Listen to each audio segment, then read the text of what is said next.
tayo sa Tagaytay. Alam naman natin na sobrang init ng panahon ngayon, kaya pumunta tayo sa Tagaytay para magpalamig. At dumayo ng bulalo. Actually, today ang gagawin natin is mag-ocular tayo ng isa sa mga place na gagamitin natin para sa big event. By the way, nandito tayo sa Royal Park Hotel. Yeah. Guys, samahan niyo ako.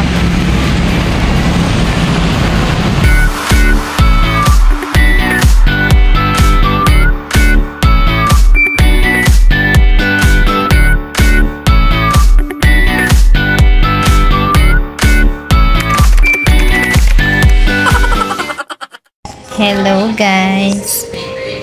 Inabutan na tayo ng gabi kaya dito muna tayo nagpahinga sa Summit Ridge dito sa Tagaytay. And pagpasok pa lang dito, isa sa mga na-appreciate ko yung music na meron sila. Sobrang solemn niya.